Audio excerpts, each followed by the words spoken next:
उत्तर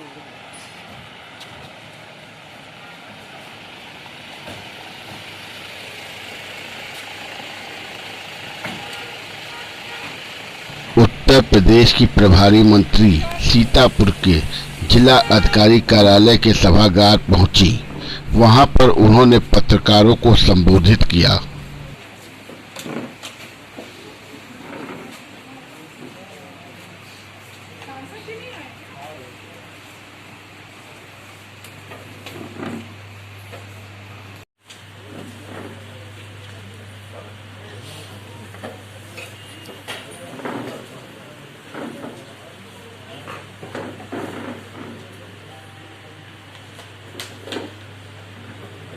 उत्तर प्रदेश सरकार योगी के 4.5 साल पूरे होने पर प्रभारी मंत्री ने उनकी उपलब्धियों को गिनाते हुए पत्रकारों से वार्ता की। उत्तर प्रदेश सरकार योगी सरकार के पूरे 4.5 साल आज पूर्ण हुआ है। उत्तर प्रदेश सरकार ने जब भी बजट पेश किया तो उसके केंद्र बिंदु में हमेशा किसानों को रखा गया, महिलाओं को रखा गया। माननीय मोदी जी के द्वारा चलाई गई मैं किसान सम्मान निधि की बात करूंगी। उत्तर प्रदेश में 2.5 करोड़ किसानों को आच्छादित किया गया है किसान सम्मान निधि के माध्यम से। जैसा कि हम सभी जानते हैं कि कोविड के दौरान माननीय प्रधानमंत्री जी ने मंडी फ्री कर दिया था। किसी भी किसान को पहले ये था कि किसान मंडी में जाकर अपने फसल को वहां पर बेचेंगे, लेकिन जब कोविड के दौरान ये देखा गया कि समस्याएं आ रही हैं, किसानों को दिक्कतें हो रही हैं, तो माननीय प्रधानमंत्री जी ने इस बात की घोषणा की कि अब मंडी से सभी फ्री हैं। आप चाहें तो मंडी के अंदर भी अपने सामान को बेच सकते हैं और मंडी के बाहर भी बेच सकते हैं। 2.5% मंडी शुल्क लगता था, 2% मंडी शुल्क और 0.5% डेवलपमेंट सेस लगता था, डेवलपमेंट चार्जेस लगते थे। उसको माननीय मुख्यमंत्री जी ने कम करके जो भी मंडी के अंदर जो भी काम करेगा उसको 1% उन्होंने भुगतान उन्होंने किया। ये अपने आप में बहुत बड़ी उपलब्धि है और ये अपने आप में कहना चाहिए कि ये सोच को दर्शाता है, सरकार की सोच क्या है, सरकार की भावना क्या है, हम किस तरीके से किसान को अपने केंद्र बिंदु में रखते हैं। क्योंकि जब तक किसान नहीं सशक्त होगा कोई भी प्रदेश, कोई भी देश सशक्त नहीं हो सकता है। इसी भावना के साथ हम काम करते हैं। हम अभी मिशन शक्ति की बात मैं जरूर करूंगी। अभी 3रा फेज मिशन शक्ति का माननीय मुख्यमंत्री जी लॉन्च कर चुके हैं, उसका उद्घाटन हो चुका है। और मिशन शक्ति में महिला सुरक्षा, महिला स्वावलंबन और महिला सशक्तिकरण को ध्यान में रखा गया। और मैं आपको बताना चाहूंगी कि माननीय मुख्यमंत्री जी बहुत सारी ऐसी योजनाएं लेकर आए जो कि बेटियों और महिलाओं के लिए शायद बहुत आवश्यक था। होता है तो वो थोड़े दुखी होते थे। कारण ये था कि वो सोचते थे कि अब बेटी हो गई, इसको क्या कैसे पढ़ाएंगे, क्या करेंगे। जो गरीब परिवार होते थे, हम इसके हाथ कैसे खुले करेंगे। और मैं बार बार इस बात को कहती हूँ कि इस प्रदेश में एक ऐसे अभिभावक हैं जो मुख्यमंत्री के रूप में हम सबको मिले हैं, जो जन्म ले रही बेटी से लेकर उसके हाथ पीले करने तक की चिंता करते हैं। मैं मुख्यमंत्री कन्या सुमंगला योजना की बात करूंगी, जिसमें बेटी के जन्म के समय से लेकर उसके ग्रेजुएशन तक में एडमिशन लेने तक हम उसको अलग अलग समय पर एक निश्चित धनराशि देते हैं, ताकि बेटियां जन्म भी लें, बेटियों का पूरा वैक्सीनेशन भी हो और बेटियां पढ़े भी। इसके बाद जब उसके विवाह की बात आती है तो मुख्यमंत्री सामूहिक विवाह योजना के माध्यम से माननीय मुख्यमंत्री जी ने उस धनराशि को भी बढ़ाया। उसे 35,000 से 51,000 उन्होंने किया। बेटियां थी जिनको कि हमने मुख्यमंत्री कन्या सुमंगला योजना के माध्यम से लाभान्वित किया था। आज की तारीख में ये लगभग 10 लाख हो गए हैं, क्योंकि मेरे ही विभाग से जुड़ा हुआ है। मिशन शक्ति जो दिसंबर तक का पूरा कार्य उसका बन चुका है। हम लोग अभी 2 लाख का टारगेट और रखने जा रहे हैं कि दिसंबर तक पूरे कुल 12 लाख लाभार्थी, 12 लाख बेटियां उत्तर प्रदेश की ऐसी हों जो मुख्यमंत्री कन्या सुमंगला योजना के माध्यम से लाभान्वित हो जाए, उससे आच्छादित हो जाए। मैं विधवा पेंशन की बात करूंगी, जिसे माननीय मुख्यमंत्री जी ने निराश्रित महिला पेंशन का नाम दिया। और निराश्रित महिला पेंशन योगी सरकार के पहले मात्र 300 रुपये प्रति माह दिया जाता था। और जब महिला, कोई निराश्रित महिला या विधवा महिला जब वो 60 साल की होती थी तो उसे विधवा पेंशन से हटकर उसको वृद्धा पेंशन में एनरोलमेंट कराना पड़ता था, उसमें एनरोलमेंट कराना पड़ता था। माननीय मुख्यमंत्री जी ने इसकी धनराशि को बढ़ाकर 500 रुपये प्रति माह किया। और यही नहीं, साथ ही साथ उन्होंने इस बात को भी कहा कि जब कोई भी निराश्रित महिला जब वो 60 साल की हो जाएगी तो उसे दूसरी योजना में एनरोल कराने की आवश्यकता नहीं है, उसमें ट्रांसफर करने की आवश्यकता नहीं है, बल्कि विधवा पेंशन के माध्यम से, निराश्रित महिला पेंशन के माध्यम से ही उसको पेंशन मिलती रहेगी, उसका लाभ मिलता रहेगा। आपने कई एक्सप्रेसवे और कई उनको शुरू करने की बात कही है, बनवाने की बात कही है, प्रदेश में बन रहे हैं।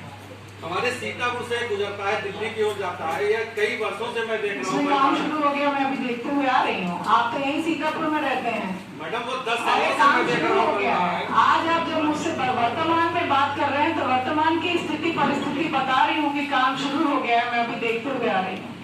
मैं कई महीने से मैं देख रहा हूँ मैम, वो केवल बाईपास पे ही काम होता है, लेकिन आगे नहीं। मैं आपको बताऊं, एक देखिए, किसी भी काम का एक तरीका होता है। ऐसा नहीं है कि आज हम यहाँ कर रहे हैं, कल कहीं और कर रहे हैं। जो पिछली कंपनी थी वो किसी कारणवश ब्लैकलिस्ट हो गई, नई कंपनी आई, उसकी कुछ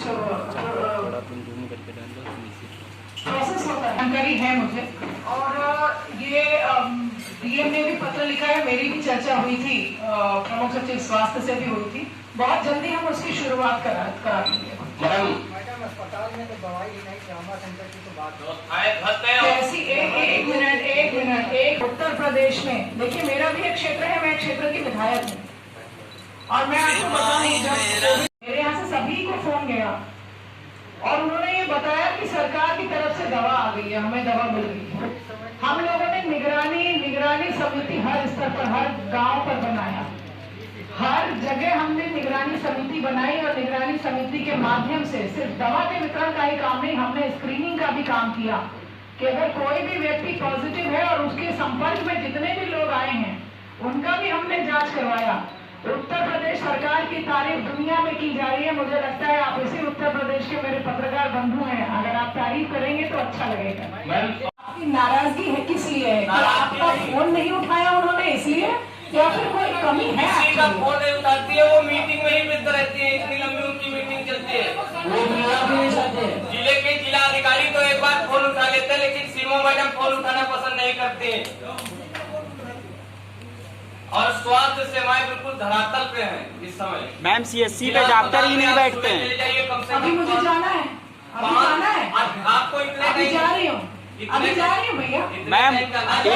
मैम छोटा सा क्वेश्चन, एक एक करके मुझे अकेले ही जवाब देना। बैठी हूँ आराम से, कहीं नहीं जा रही। कहेंगे तो पूरे दिन सीतापुर में बैठेंगे, बड़ा अच्छा लगता है मुझे यहाँ, और आप लोगों के साथ और अच्छा लगता है। मैं यहाँ से जिला अस्पताल ही जा रही हूँ और मैंने कहा एक एक करके, पहले उनका जवाब दे तो फिर आप सवाल लीजिए।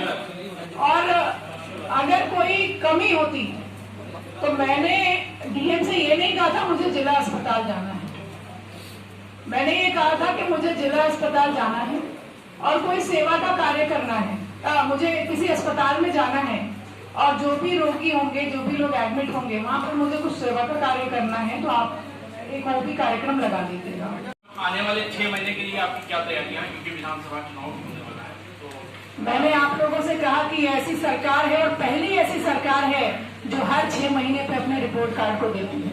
हम चुनाव को देखकर काम नहीं करते हैं, हम जनता की वजह से आज सरकार में हैं, जनता की वजह से आज यहाँ काम करने का मौका मिला है और जनता के लिए आज भी काम करते हैं, कल भी कर रहे थे, आज भी करते हैं और आगे भविष्य में भी करते रहेंगे। देखिए मैं आपको बता दूं, मेरी बात सुनिए, हम 2 साल से, मैंने कहा आप प्रखर सोच वाले हैं, सुन लीजिए, दिखता है तो मैं बता रही हूँ भैया, आप सुन लीजिए। 2 साल से हम कोविड को फेस कर रहे हैं, 2 साल से, सुन लीजिए 1 मिनट, अब आप बहुत कड़वी सच्चाई आप लोग सुन लीजिए। आपने सवाल लिया, हम जवाब दे रहे हैं, अगर आप सुन लेंगे तो अच्छा लगेगा, सबके पास जवाब चला जाएगा। 2 साल से हम कोविड को फेस कर रहे हैं, 2 साल से मैंने अभी यहाँ पर प्रधानमंत्री जो गरीब कल्याण अन्न योजना की बात मैंने की, पूरी दुनिया में भारत एक अकेला ऐसा देश है जो मुफ्त में राशन बांट रहा है। पूरी दुनिया में भारत एक अकेला ऐसा देश है जो मुफ्त में वैक्सीन लगवा रहा है। आप कैसी बात कर रहे हैं? सबसे पहले आपको हम लोगों ने फ्रंटलाइन वर्कर मान करके आप लोगों का वैक्सीनेशन हुआ। वहां पे सरकार ने ये नहीं कहा कि हमारे विधायकों को और सांसदों को पहले लगाओ। वहां कहा गया कि पहले पत्रकार भाइयों को लगाओ, पत्रकार बंधुओं को लगाओ, क्योंकि ये जनता के बीच में काम करते हैं, इनका सुरक्षित रहना आवश्यक है। किसी सरकार ने दुनिया की किसी पत्रकारों के सवालों पर घिरी स्वाति सिंह भड़की और उनका हुआ पारा हाई। बिल्कुल बताइए जो काम आपको, जो विकास, सुन लीजिए भाई, आपने सवाल बोला, मैं जवाब दे रही हूँ, मैं जवाब करके ना भैया। अगर आप 10 लोग अगर बोलेंगे, मैं आराम से बैठी हूँ, कोई जल्दी नहीं है। वो भी बोल रहे हैं ना, तहसील की बात नहीं, मना कर देंगे तो मुझे जवाब देना। आपको मना कर रहे हैं, हम कर रहे हैं ये। और सीएमएस साहब का कहना है कि उसकी मौत डेंगू से नहीं हुई है। मैंने बोला अभी मैं जिला अस्पताल में जा रही हूँ। ऐसी कोई भी बात है तो आप लोग मुझे बता दीजिए। पहली बात तो मैम, जिले की सीएससीओ पे डॉक्टर नहीं बैठते हैं। आपके ही सांसद और विधायक निरीक्षण भी करते हैं। अभी जा रहे हैं वहाँ, इन बातों की समीक्षा कर लेंगे। अगर कोई शिकायत हो सीएमओ से जुड़ी हुई, दवा से जुड़ी हुई, किसी मरीज से जुड़ी हुई, आप हमको दे दें। जानकारी है आपके विधायक जी पहले बता दीजिए जो इन्होंने कहा। सीतापुर सांसद से गुफ्तगू करती हुई प्रभारी मंत्री स्वाति सिंह। एक आदमी खड़े होकर अपना नाम बताएं। उसमें किसी भी गलत व्यक्ति को जो काम ना करे, जो किसी की निंदा करे बिना बात के, उसे कोई संरक्षण नहीं मिलता है। चाहे वो सरकारी अधिकारी हो और चाहे किसी पार्टी से जुड़ा हुआ विधायक हो, चाहे कोई हो, लेकिन उसके पीछे की क्या चीजें हैं वो भी आपको जानना जरूरी है। भैया आप, मुझे लग रहा है आप इसी मानसिकता से आए कि जबरदस्ती कह दो आप नाराज हैं, हम अभी जा रहे थे, फिर बैठ गए अपने आप, कोई नहीं बोला तो मतलब मैं नाराज हो रही हूँ क्या? आप तो मुझे, मेरे से बहुत ज्यादा नहीं मिले। मेरे बड़े पत्रकार बंधु यहाँ पर हैं जो मुझसे बहुत, जब भी आती हूँ मुझे मिलते हैं, मुझसे बात करते हैं। बीत जाएगा, किसी का नंबर ही नहीं आएगा। तो जैसे मैं, हमारे सब जीशा में बैठे हैं, आपके 2-3 प्रश्न हो गए, आपके भी हो गए, उधर हमारे तमाम लोगों के प्रश्न आ गए। तो मैं सबको शालीनता से एक अनुरोध ये करना चाहता हूँ कि मैं मैक्सिमम लोगों का प्रश्न भी आ जाए और मंत्री जी का शालीनता से जवाब भी हो जाए। आपकी पार्टी, मैं सवाल पूछूंगा, उस जिला अध्यक्ष को आपकी पार्टी क्या इनाम देगी इस बारे में? जिला अध्यक्ष बना दिया। मैं बोल रही हूँ, ऐसा है कि जिला अध्यक्ष भारतीय जनता पार्टी के, यहाँ माननीय सांसद जी बैठे हैं, मैं बैठी हूँ, ये सभी मेरे माननीय विधायकगण बैठे हैं। भारतीय जनता पार्टी में हम सब पहले कार्यकर्ता हैं। हम इस उद्देश्य से काम नहीं करते हैं कि हमको इसका फल क्या मिलेगा, इस उद्देश्य से काम नहीं करते हैं। और जिला अध्यक्ष की भावना को आप देखिए, और मुझे बड़ा अच्छा लगा, मुझे बड़ा गर्व महसूस हुआ कि मैं जिस जनपद की प्रभारी मंत्री हूँ, मेरे जनपद के जिला अध्यक्ष इतने अच्छे हैं कि उनकी लोग तारीफ कर रहे हैं कि जहां विधायक नहीं सुनते वहां आपका जिला अध्यक्ष सुनता है। ये भारतीय जनता पार्टी की कार्यशैली है और यहाँ कार्यकर्ताओं की वो नहीं सुन रहे हैं। आप सब लोग मुझे लिख के दे दीजिए ना। यहाँ पर मेरे साथ, आप भी तो डीएम साहब की तबीयत नहीं ठीक है, अदरवाइज डीएम, सीडीओ, एसपी, आज एसपी भी बीमार है, सभी रहते हैं। मैं बार बार इस चीज को कहती हूँ, आपकी कोई समस्या है मुझे दे दीजिए, तुरंत का तुरंत मैं कंसर्न अधिकारी को दे दूंगी, काम हो जाएगा। चुनाव आने वाला 22 का है, आपने बता दिया, आपको उन्होंने बताया कि जिला पंचायत में उसका बयान है। आप लोग के संज्ञान में एक और विषय डाल दूं कि अभी जब आदरणीय केशव जी आए थे तो माननीय सांसद जी के द्वारा, मेरे द्वारा, सब लोगों के द्वारा लिखित में उस मार्ग को दिया गया था, जिसको उन्होंने संतुष्टि करके संबंधित विभाग को भेज दिया है। मुझे पूरी संभावना है कि जल्द से जल्द वो निर्माण शुरू हो जाएगा और वहां से हम लोग मुक्ति पाएंगे। अब बीच में मैं बोल रहा हूँ तो एक और अनुरोध कर लूँ, क्योंकि आप ही का भाई हूँ, सभी लोग परिचित है अच्छे से, कि ये जो पीसी है ये 4.5 वर्षों को लेकर हमारी उत्तर प्रदेश सरकार के उपलब्धियों के 4.5 वर्षों को लेकर है। तो आप सबके प्रश्न भी उसी से संबंधित हो, उसके अलावा कोई प्रश्न है तो आप इस पीसी के बाद आप लोग विधिवत रूप से पूछ सकते हैं। बस इतना आप एक काम करिएगा, मैं अपने सभी पत्रकार बंधुओं को एक आग्रह करती हूँ, जो बच्चे, जब अभी मैं माननीय मुख्यमंत्री जी ने जो योजना शुरू की है कोविड के दौरान, मुख्यमंत्री बाल सेवा योजना, आप जरूर उन बच्चों के घर जाइएगा और आप देखिएगा कि जब किसी का भी सहारा छिन जाता है, उसके बाद अगर कोई सहारा देने के लिए वहां पहुंचता है तो कितना बड़ा काम माननीय मुख्यमंत्री जी ने किया है।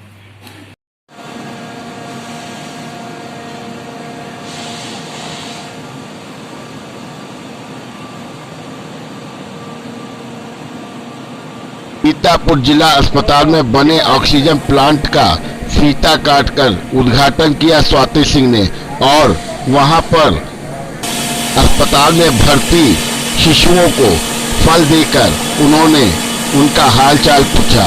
सीतापुर हलचल न्यूज चैनल से मनीष श्रीवास्तव।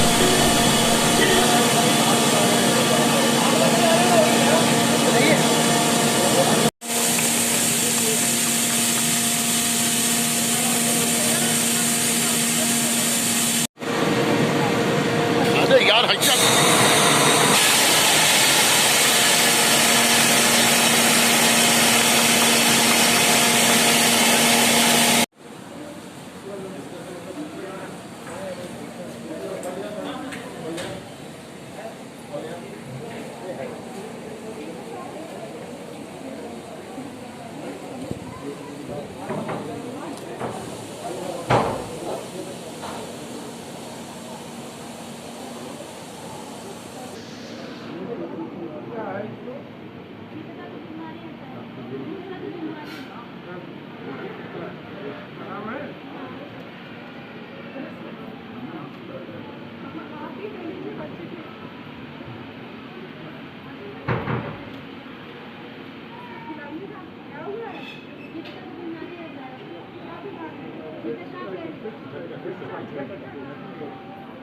कितने साल का बच्चा है? 6 साल का है। लड़की लड़का? लड़का है। क्या नाम है? पढ़ते हो? आंगनबाड़ी में साथ जाते रहे, सरकारी में नाम है। आंगनबाड़ी से खाते खाने के राशन होते हैं? हाँ। अब नाम मिलते हैं, पन्ने मिलते हैं। 6 साल से ऊपर हो गए? हाँ। तो अब नहीं मिलेगा, पहले मिलता था। हाँ। 6 साल तक के बच्चों का मिलता है आंगनबाड़ी में। हाँ। इसको मेरे सभी पत्रकार बंधु जरूर इस बात से करेंगे, आप सबके सामने पूछ रहे हैं। आंगनबाड़ी से खाना, आंगनबाड़ी के लाभार्थी बच्चे रहे